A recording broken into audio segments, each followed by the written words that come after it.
Are you a songwriter? Are you looking to turn your songwriting passion into a full-time gig? Whether you are just at the start of your songwriting journey or a seasoned industry professional, this show is made for you. Welcome to the Songwriter Show, bringing together songwriting news, interviews, and community. Now, welcome your host, Sarantos. Thank you for tuning in, and welcome back to the Songwriter Show, right here on Reality Radio 101. I'm your host, Sarantos. I'm a solo music artist who's been writing lyrics for as long as I can remember. Words mean the world to me, and that's why I love hosting this show for you every single Tuesday evening. I believe in my heart that every single song is a story. Tonight I'm excited to have Governor Tom.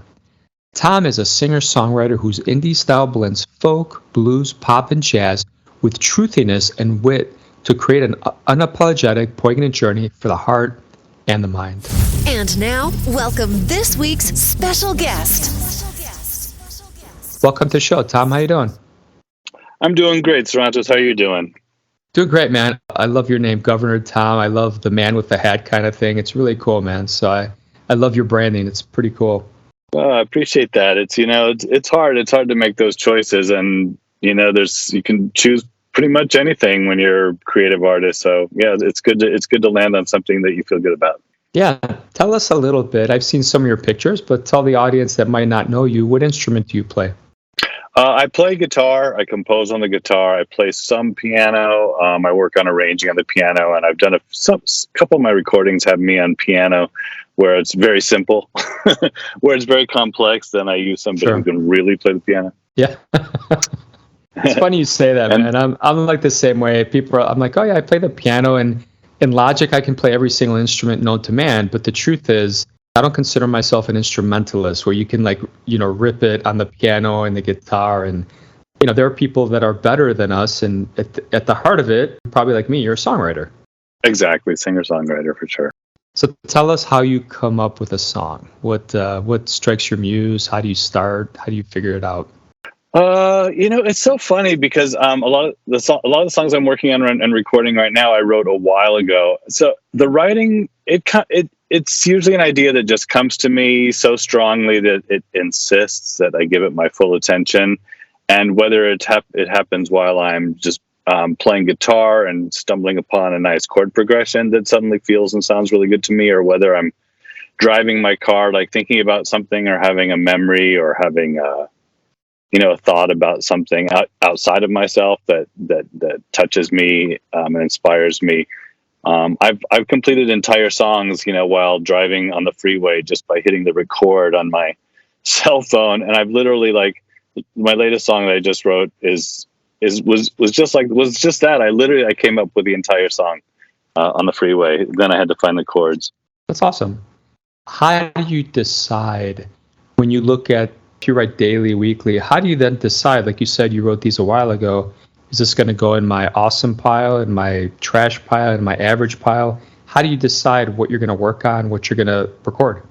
Good question. I take them out. I go out. I take them out to open mics. I mean, what I'll do is I'll wait till I have about a half a dozen songs that are in sort of composition stage, and then I will copyright them because the U.S. Copyright Office lets you include as many sort of rough drafts as you want and under one copyright license. So I'll record them all really rough, just so then I can take them out and know that my work is protected. But then I'll go out and I'll play them for audiences, and I will see what kind of response I get, and depend. Of course, audiences vary, so you get a variety of responses. So I'll do that for a little while. It also kind of helps me, and then I'll just give myself total license to mess up or just feel the song as I go, and that oftentimes will change the arrangement. It will add a chorus or delete a verse or shift around some lyrics accidentally, and I pay really close attention to those accidents because sometimes those are spot on. And I kind of test everything out that way, and everything that that is still making people smile and satisfied after listening to it, then I'll move forward and record. And listening to you, you do something that I think is very tried and true. There's nothing like a live audience to tell you if something's working and to kind of tell you what you might need to tweak. But I'm a little bit jealous because I haven't done live shows in a few years. I'm focusing on studio stuff. And I kind of miss that. I miss being able to get the feel of the audience and decide that, hey, this is really working. I got to take this to the next level. It's a little more blind, or it's a little more like trusting your own ideas, and that might not always be the most correct.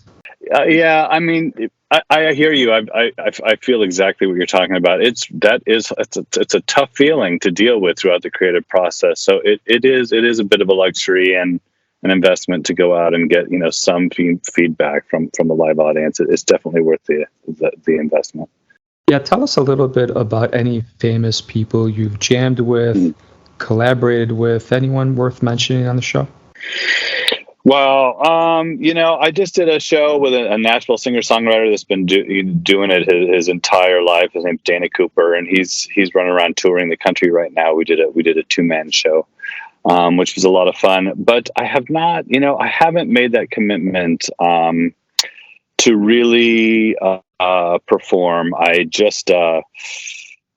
really haven't done it. I've worked, I started as an actor primarily, and then I got in. I was always a screenwriter. I found essentially that I was more interested in being a creative artist than an interpretive one. I mean, although I have equal respect for interpretive artists who take like something that someone else has written and give it their entire creative imagination to build upon.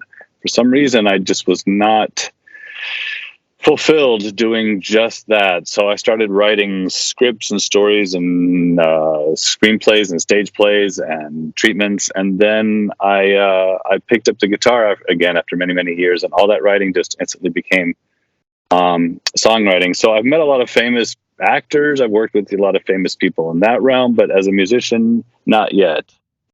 Okay. And is there anyone that you would love to jam with? And you can't answer me, of course. You have to pick someone else. Who would you want to really jam or make a song with?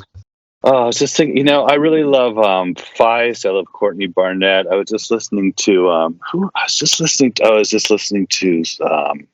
just watched that documentary on the golden era of women's big band, and Patrice Rushen was in that, and so I get really inspired by just people who are being really authentic and true to themselves as she presented herself, as she seems, as she was in this documentary that I just watched. So,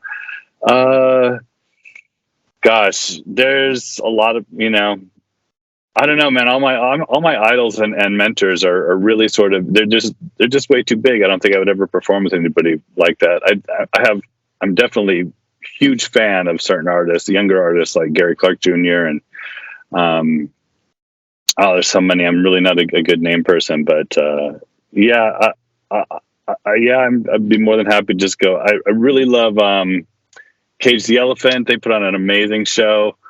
I really like show people. I like musicians who really like put on a show, because I know that that's like not really easy, because it's hard enough doing just the music sometimes, and then like adding that performance layer is sort of like a whole other part of the brain has to kick in and help out. And I get really inspired when I see that done really, really well. Okay, cool. Tell us about this song we're going to hear in a few minutes here. This is Public Eye. This is a song. I don't know how this came to me. The chord progression came first, which I just loved. It's a lot of some C7. There's some 7 chords and major 7 chords in there, and just I'd realized that a lot of my songs were either about relationships or sort of social or personal stories at that point, because I think when I did commit to writing music, I really I would have to say, obviously, as a songwriter, some of my biggest heroes are people like Joni Mitchell and Paul Simon and Tom Waits, and so I really idolize sort of the singer-songwriters that write personally. They write about themselves, because to me, that extra added element of truth combined with music and performance is just so valuable. So Public Eye came to me in that I'd never really sort of like written a song about a girl or about a female perspective solely. And so I just kind of picked up on what, just what what female, especially young female performers, have to go through in our culture and what they're subjected to, And I think it just really sparked my empathy and compassion, and I really just tried to put myself in those shoes and just imagine what it would be like. And, I mean, these women wind up suffering for their talent, suffering for their commitment to their work and being good at what they do. And I really just needed to kind of explore that. So that's pretty much what Public Eye is about. Yeah, that's I completely agree with you and empathize with you. And great song, man. Let's take a listen, everybody.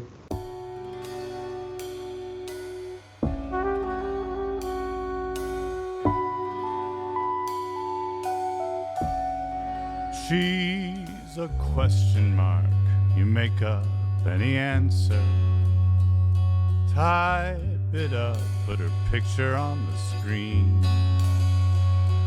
If the truth be told, the truth is sold as mystery. Once it's fluffed and full, hyped beyond extreme. In the public eye, you don't wear an umbrella. It's a world of unimagined scrutiny. And it's true, her defense rests in equal measure of a worthless, vindictive mockery. If you ask her what it's like, you'll leave her crying. Empty promise of a life that's like a dream. Still, she won't know what to say, so please stop trying. It only makes her lose her way. She's just 19.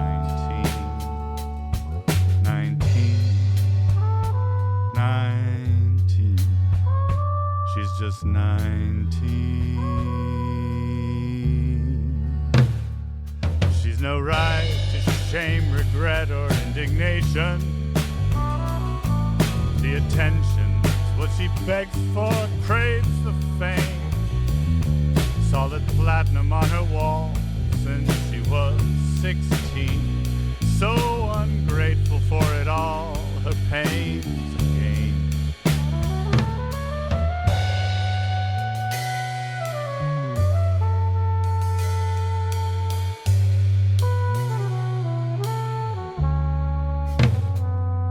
Get a picture of her angriest expression. If her waistline catches sunlight on the sand,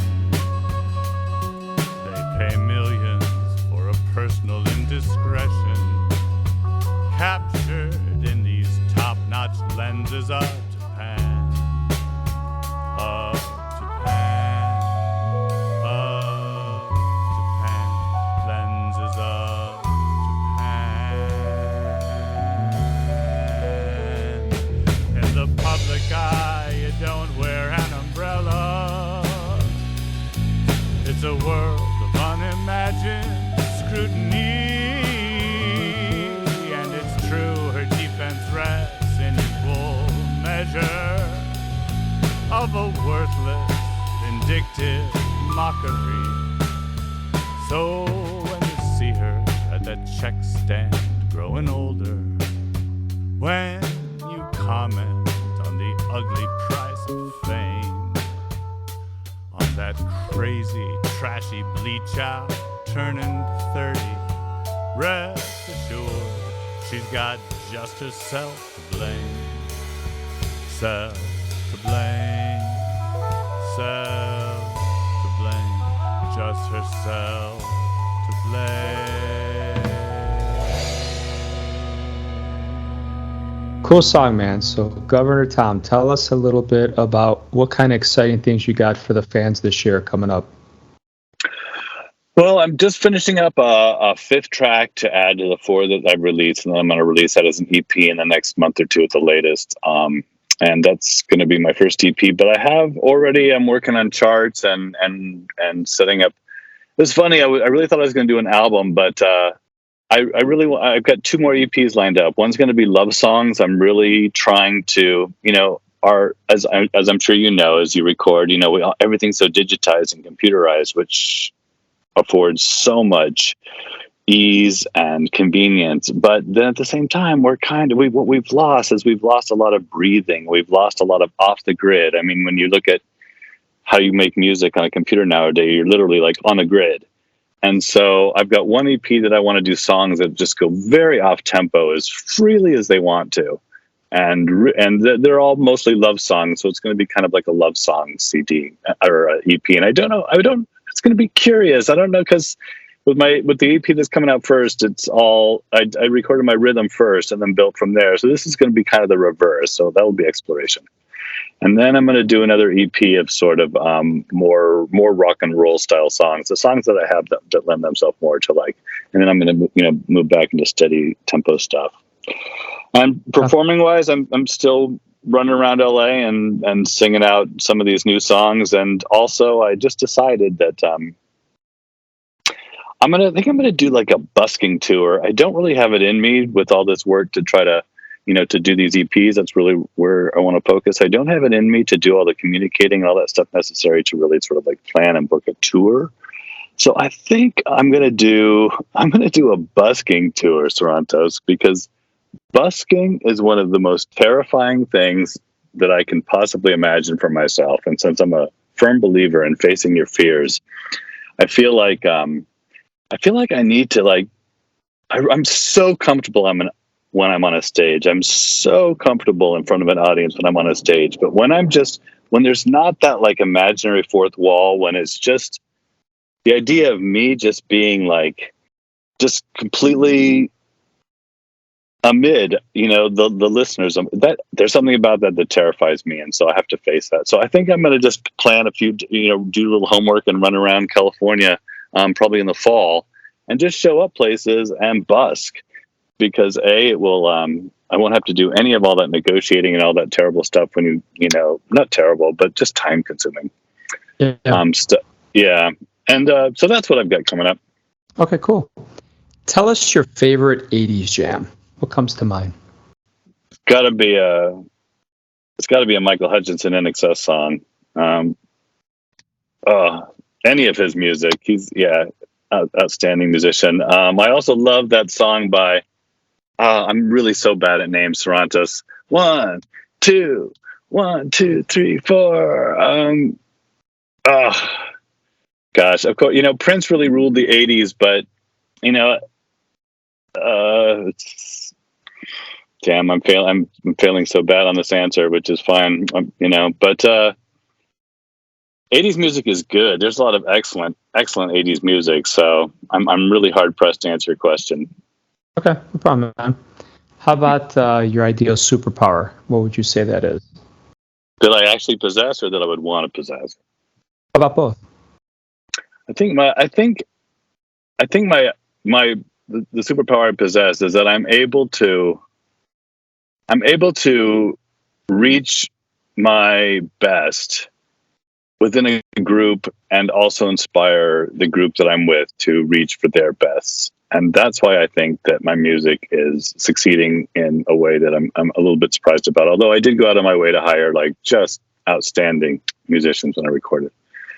And then I think the superpower that I would really, really like to have is somebody who's just, I guess, honestly, just comfortable in a crowd. I've never really felt comfortable in a crowd. I'm really, always been on the taller side. And it's funny because when you're a taller individual, it's like you're kind of always on display. You never really have a choice about it. So I tend to, just to keep my life in balance, I tend not to sort of always want to be out unless it's something that is really sort of my choice. So I guess I would love to just feel like really confident and comfortable socially, more than I'm able. Yeah. Okay. All right. I'll tell you what. Tell us a little bit about the strangest and weirdest compliment you've ever gotten for your songwriting.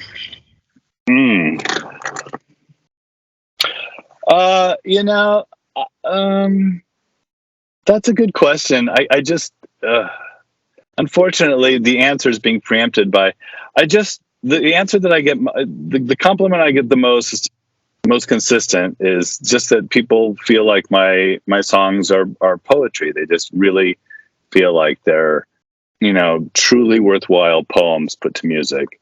And to me, that's the most satisfying, because I'm, as I said, it's like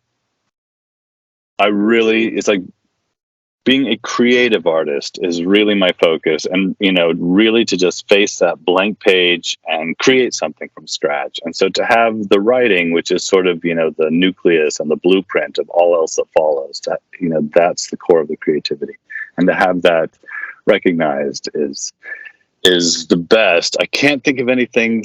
Okay, here you go. Here's your story. So I have this song. It's actually Did I release that song? No, I haven't. I wrote this song called Global Citizen, and it was in the line with let's do songs that are pro and pro issue and pro environment and all of that. It's not a bad song, but I was out testing it out at an open mic in a very conservative community, and a couple of young kids, very obviously not of their own minds, but of their their families' minds, just literally started yelling during my sign, like hippie, SH blank T, and, liberal, blah, blah, blah. And literally shouting down my song while I'm performing it, because it was like pro-environment and pro-change. And it was that. So that answers your question. That was the most outrageous, I won't necessarily call it a compliment, but it was definitely the strangest reaction to my writing that I've received so far. Okay, awesome, man. All right, I'll tell you what. Tell us a little bit about your website before I let you go. Where can people buy your stuff, stream it, so they can reach out to you?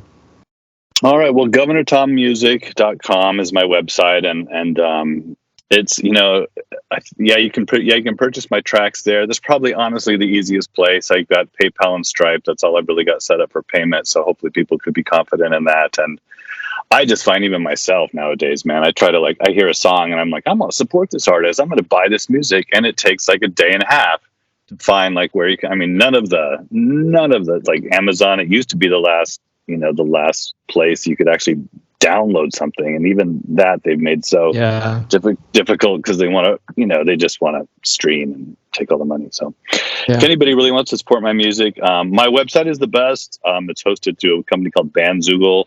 So they don't take, a big cut of it. Bandcamp, my music's also on there. They do take a percentage, but that's fine too. I don't mind sharing. But that's where my music is, if anybody wants to buy or listen and stay updated. And I try to stay, I have a real problem with social media because my name is Governor Tom.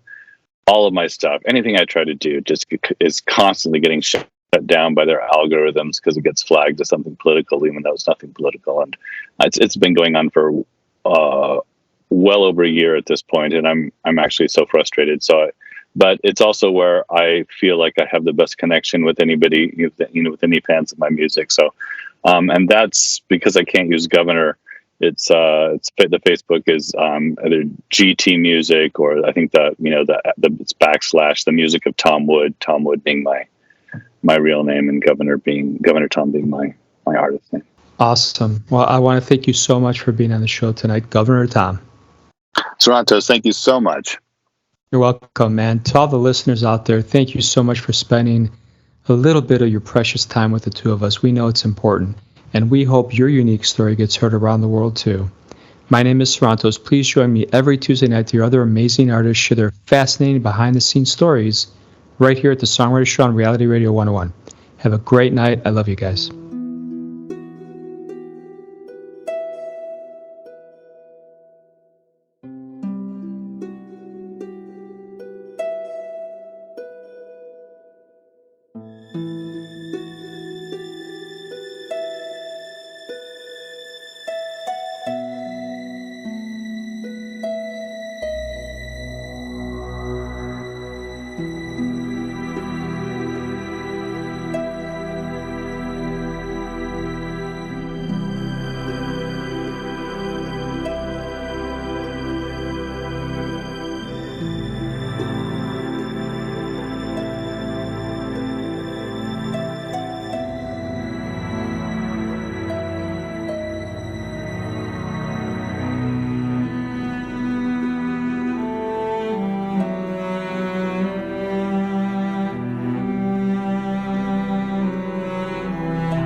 Thank you for listening to The Songwriter Show. To keep the momentum going, head over to www.songwritershow.com and join our free music community of artists, songwriters, and producers.